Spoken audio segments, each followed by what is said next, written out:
Thank you so much, Alessia, for this introduction. Thank you all for being here this morning. Thanks, of course, to Steffi Czerny and to the DLD Dream Team. We should all give them a very big round of applause for the 20th anniversary. And it's a dream come true that we can have Philippe here with us today on the occasion of the extraordinary exhibition, together with Andrea Lissoni, the director of the Haus der Kunst, and Lydia, Antoniou, who is curator at the Haus der Kunst. Please give them a very warm welcome. So I want to begin with asking the question, who has seen the exhibition of Philippe at the Haus der Kunst? That's great, so many of you have seen it. For all the others who haven't seen it, all I can say is very urgent. That after the panel, after DLD this afternoon, you go to the Haus der Kunst. It is a Gesamtkunstwerk. It's an extraordinary exhibition, which is really a completely new invention of what an exhibition is, of what Philippe's practice is. We were discussing yesterday, the exhibition is a quantum leap and an extraordinary experience. So urgent to go to the Haus der Kunst. And I thought we could begin before we then will hear from Philippe, from Andrea, and from Lydia about the exhibition here and the very complex, interaction of the many different elements. It's really a complex dynamic system with feedback loops. But before that, it would be interesting maybe to go back a little bit in time. And it's the 20th anniversary of DLD, and it's kind of almost a little bit more than 20 years ago, in the early 2000s, that this sort of series of this exhibition is part of, began. And I remember we were working at the time together with Philippe at the Musée d'Art Moderne de la Ville de Paris, with our friend Suzanne Paget, on a very big monographic show of Philippe. And we had a first meeting at the Café de Flore, and Philippe, you said, as sort of first ingredient of the show, that you wanted really Jaron Lanier, the pioneering figure you all know of VR, to actually join the sort of thinking process of the exhibition. And already then, more than 20 years ago, this idea that the artwork and the exhibition is a kind of a living organism was there in your mind. Can you talk a little bit about that moment and how you decided to bring Jaron into the mix? Yeah, I discovered the work of Jaron really early on when I was at the art school in the late 80s. And I was always fascinated by him, the fact that he was able to produce his own tools to produce forms, right? So at the time he was working with this VR, creating this VR context and setup. But in order to produce music, in order to produce a lot of things, it was not a tool, didn't have a direct agenda. No, it was more to open doors to a new, what you call like the virtuality, in the delusion kind of sense. How do you pass from an idea, virtual idea, to a physicality? And so I found it fascinating. And so when you offer me this first retrospective, in a way, I wanted to have somebody with me and with you to talk about the exhibition as a space where you can encounter forms in a different way. And I thought it would be great to talk to him about the ways to achieve that.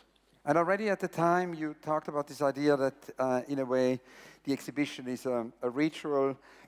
You talked about the fact that making an exhibition is for you like making a film without the camera.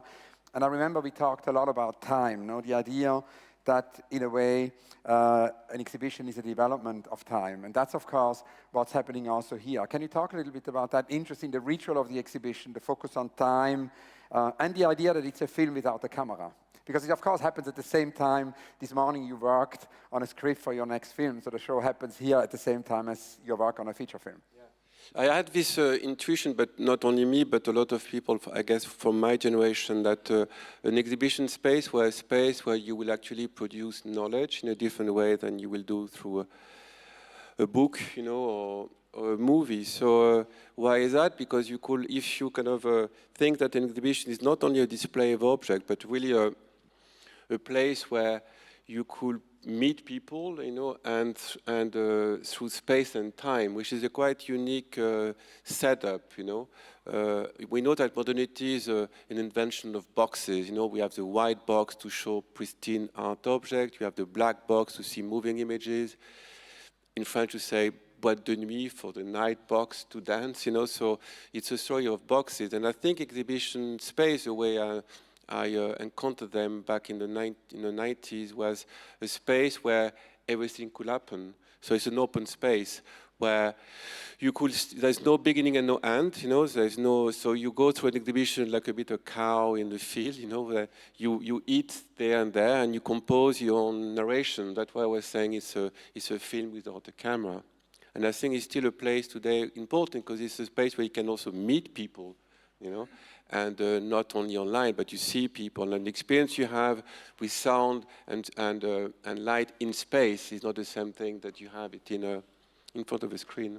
And in all these exhibitions, really from the early 2000s to now, 25 years later here in Munich, voices play a very big role. And I wanted to ask kind of Andrea and Lydia maybe to enter here the discussion, because of course voices is also the title of the exhibition, but it is also the title of a book, Andrea, which you have edited, where you really sort of, through Philippe's text, show that all these exhibitions are kind of connected through voices. So maybe we can begin there. Yes, we decided to look back in a different way, and we thought, okay, Philippe has been writing extensively throughout the years for magazine, but also for artworks. And when we started thinking about what the show could be, we started thinking also about how we see the Haus der Kunst, and we see it as an organism that gets programmed. And the program is not a sequence of exhibitions. It's like, what does it mean programming a space? What does it mean inserting a thinking that sets a different landscape? That's why we don't see exhibition one after the other, but we see the whole together. And Philippe got this completely, very, very well. And when we thought about how can we make another survey without showing previous work of Philippe, we said, let's think about collecting all the text that he wrote that make his work speaking, be voices for films, be moments of dialogue with other artists in which his voice becomes an artwork. And it was a strange act because Philippe is someone who works on agency a lot, doesn't want necessarily to be there himself. So it's a way to show all his work, previous work, without him being there as an author to some extent. And that's what it's starting. And then it evolved very, very much, and it evolved in a direction that is also dear to us, which is this beginning of the 90s, of thinking what is the environment and how the environment changed. So there's one rule we have at the Haus der Kunst, is that every exhibition we do must bring you into a new space. You should recognize the space, the familiar space. And that's what VR was for Jérôme Lanier in the mid-90s, early 90s, and it is what the video game thinking is today, in fact. No? What is the landscape we get into and how this influenced this, and what is a program landscape to some extent. So that was the beginning. Then we went through almost 4 years conversations. Lydia, can you tell us about these conversations? I need to get to the mic from Andrea because we are sharing, there are not too many. Thank you, Philippe. I mean, I joined these conversations quite late because as far as I know, Andrea and Philippe started this conversation the moment you joined actually Haus der Kunst as an artistic director. So it was basically the first person invited to be part of the program. And only in the past year, I think, or year that I have been involved in this, luckily in this project, it was, the conversations were way too many and through different also people, because Philippe works with so many people and so many collaborators that contribute to this living organism and to what he's thinking and what he's putting together. And kind of like, we also became an organism in these collaborations with the programmers that Philippe is working with, or with the musicians, because every time something changed on what we, what Philippe was sharing, was very generous to share about so many ideas of how this exhibition was developing and how also it started as a two-part exhibition with Leum Museum of Art in Seoul, and they were supposed to be like these two retrospectives as a collaboration, but completely different at the same time. But after Leum, I think also Philippe has mentioned it many times, but I don't want to speak on his behalf, he changed this trajectory of how he wanted this exhibition to be, and he created what he so generally put together, this exhibition in suspension, and kind of going back to his practice with the ventriloquist, with ventriloquism and his interest in ventriloquism, it's a retrospective of a practice, kind of like a living practice linking back to the living organism. So I think the aspect of liveness was very present in every aspect of these conversations, I guess. And Philippe, Lina Bobardi said the insides are on the outside, not the architect. And of course, that's the case with all these exhibitions, particularly also here in Munich. And it's actually beautifully kind of resonates also with Fujiko Nakaya, whose exhibition also was somehow oscillating here. Some of you might see in this exhibition, Andrea did here with Fujiko Nakaya, with the fog. We then also did the summer show at Bayer in a similar way, where the tower of Philippe interacted, with Nakaya's fog. And this aspect actually, that in a way, you make the exhibition space transparent in relation to the world is important. And you also say that basically all these exhibitions do have an acousmatic kind of voice. So I wanted to ask you to tell us more about the acousmatic voice we encounter here and how it kind of oscillates between the inside and the outside and how outside voices come into the museum, no? And vice versa. Yeah, you see, like we talked about voice as a sort of like the departure for your subjectivity or projection of your subjectivity. I believe it's the way around. I believe we are all ventriloquists, that's or the puppet of a ventriloquist. We are, something is speaking through us. So I see it the way around. I think that we are, when you speak out of exteriority that speaks through you. And so you convey forces, maybe magical, maybe non-human, whatever, but you convey something that speaks through you. So I reversed that thing. This goes along the same line than back in the Greeks, I believe that the vision was an extra mission, that you project the world, and not the way around. We happened to wait until the 16th, 17th century when we figured out it was the way around, that we were touched by light. But for a long time, people thought we projected light. So I think today is quite relevant to think that way, to reverse it, that we in fact do affect the world, but in exchange, the world affects us. So I talked about a museum being a bubble where you control the climate, the world, the sound, And right at the beginning, I wanted to open that bubble and the box to the world around.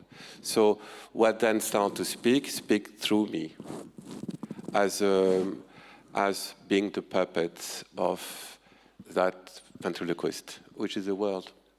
And of course, one encounters a very famous voice on the exhibition, the voice of collectively recognizable voice in Germany of Susanne Daubner. That's something which already you had in source. I want to ask the three of you to tell us about that, how you brought in Susanne Daubner, how that happened. It's obviously a voice, everybody who is in Germany kind of will recognize that voice. And it basically, the exhibition is also an encounter with Susanne Daubner's kind of AI voice. We asked all our colleagues who was the most recognizable voice in Germany, and we were expecting an actress or an actor, and surprisingly, Susanne Daubner came up. I mean, I was in München only since 3 years, so I have no deep knowledge of the German landscape.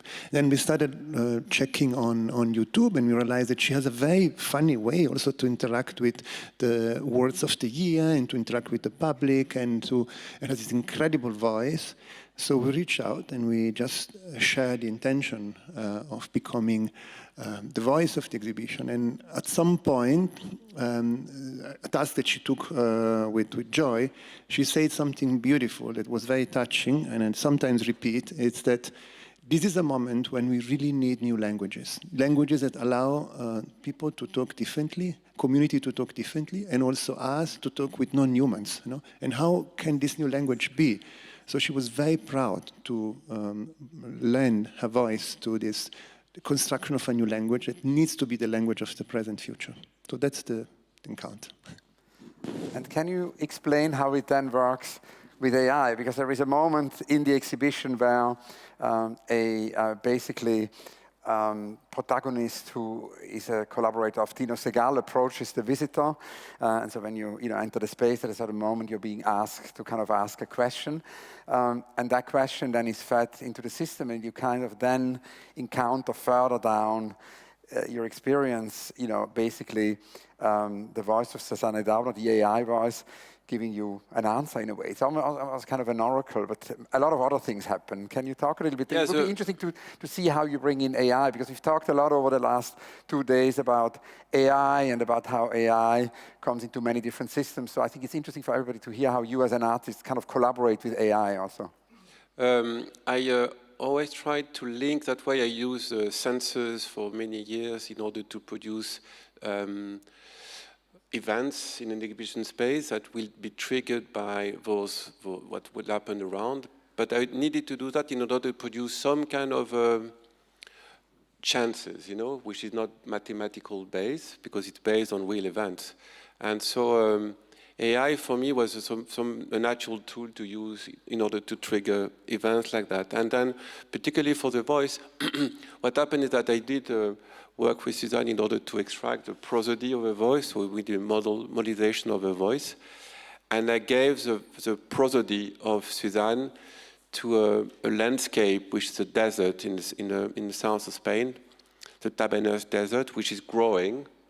It's a place we all know because it used to be, back in the 60s, 70s, a place where all the spaghetti western were shot, right? So we use that kind of like desolated desert in order to pretend that it was a Western world in America, in North America.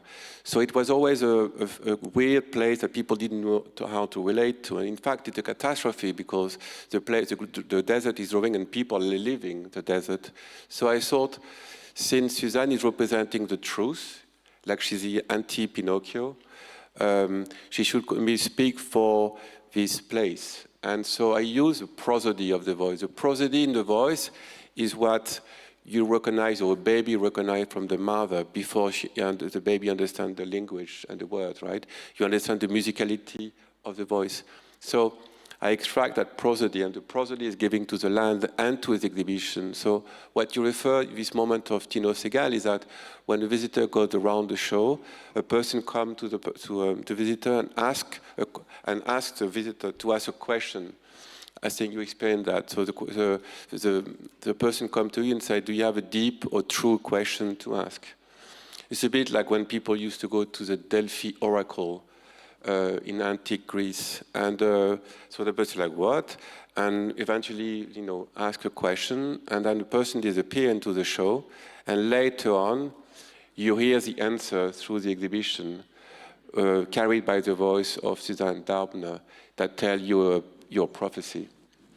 So I use it in this way, but of course in the show AI, I use in order to produce granular sound, so I can oscillate between the prosody of the voice of Suzanne to music, to data that are collected from the land, which are correlated to a Fourier transformation, and they're produced in a way that kind of like pseudo-language, which is the language of all these trends and events that happening around us that we are not aware of.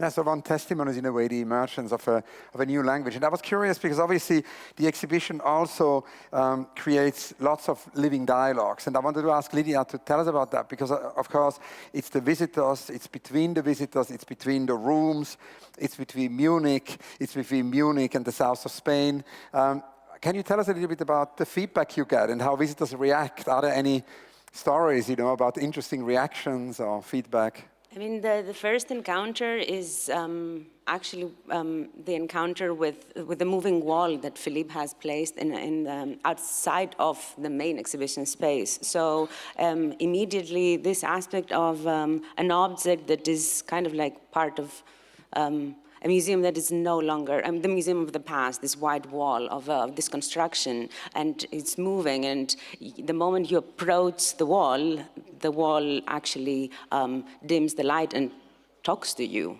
So this is the first encounter someone has, and then it evolves to encounters with the dancers of Tino Segal, and immediately with this with the film, the live stream from Spain, from this landscape that Philippe acquired and actually gave ownership to the landscape itself, which is, I'm saying like we're almost done, but this is another aspect of a connection. But going back to AI, I think that what was not mentioned with these connections was that you had mentioned at some point in a conversation that like this utilization of sensors is in a way to understand nature and to understand this landscape. Basically is utilizing these tools that exist, but towards a better understanding of our environment and these connections that exist.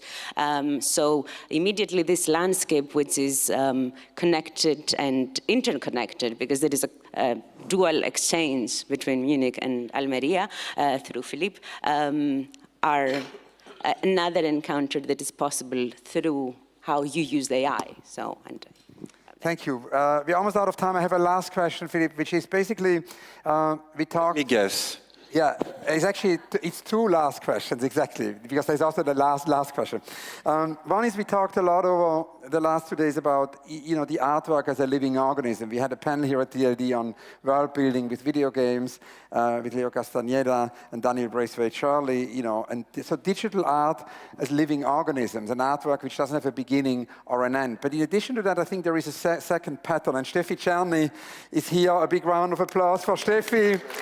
Steffi always says that DLD is about patterns that connect. So, if you look at contemporary art right now, there is this pattern of artists working with living organisms, something Philippe and artists of Philippe's generation have pioneered, and which we can see now in a younger generation like Daniel and Leo and many others, to continue. But I think there is a second pattern right now also which connects, which is that artists are working on long durational projects which go beyond the time frame of an exhibition, projects which have to do, Roman Kajarnik was here and talked about this aspect of, Brodel's longue durée. And what is interesting is that in this exhibition, there is such a long durational project, Philippe, because you actually create this live connection to the south of Spain where you transform basically, or actually work with a landscape which you actually don't transform. You take it as it is. So it's not about transformation of a landscape. It's also maybe more listening to a landscape, or the landscape also listening to us. And obviously, I'm very curious, as this is a long duration project, what's going to happen there in the next 5, 10, 20, 50 years. Can you tell us about the vision of that piece of land you bought in Spain? Yeah, I bought this piece of land in order to, as you said, to create my relation or the relation I think people have to landscape today, which is the way around it was built up in the 17th century through painting history. You look at things and you project it in visu. There is like an in situ situation where the landscape is there, right? As I said, it was already transformed by humans many times. Now it's a leftover in a sort of a bataille way. And I thought it would be interesting to link that piece of land to its own representation. So, in fact, the land, the film belongs to the land belongs to the film. It's like this is the object, no? They're part of each other.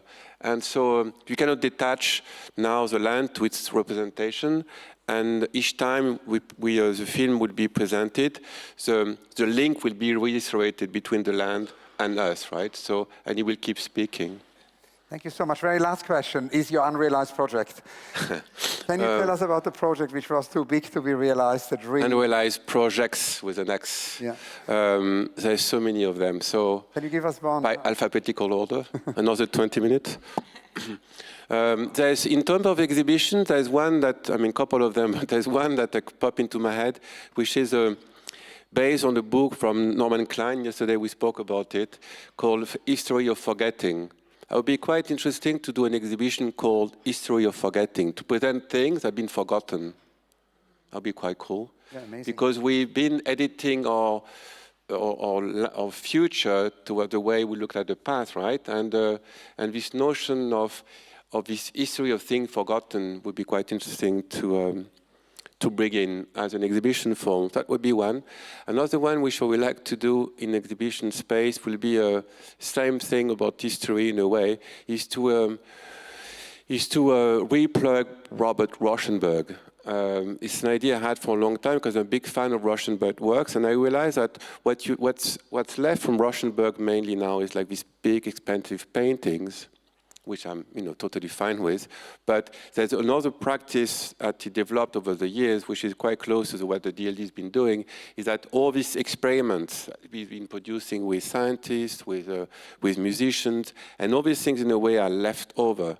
So I would be thinking, so I was talking to the Foundation Rauschenberg, to bring all these works which now belong to the archive and wire them back together. So you imagine a big switch, right? So everything is dark, and then everything is switched on. And also all these wires, the mind of Rauschenberg is bring back to us. So that's the second one. Another one? Last one, last one, yeah. Then I will love to, well, yesterday I had a great thing that I'm engaged with this new friend that came, a great filmmaker we talked about this morning. And I would like to do some kind of film with her. So that's something that came out yesterday. We talked about anthropology and cinema. And strangely enough, you see, when Lumière invented cinema and Méliès came to see them, to see the brothers, Lumière was not so interested to sell it to a circus. He said, cinema is way too serious. It's about, it's done for science and for medicine mainly, So it would be interesting to link again maybe the pictures and pictures making to some form of understanding of the world. Thank you so much, Philippe. I want to encourage you all to go and see the amazing exhibition. Congratulate Philippe, but also congratulate Andrea and Lydia. And thank you all for being here. And also say, to wrap it up, what an extraordinary job Andrea is doing here with his team at the Haus der Kunst. Many congratulations. Big round of applause. Thank you.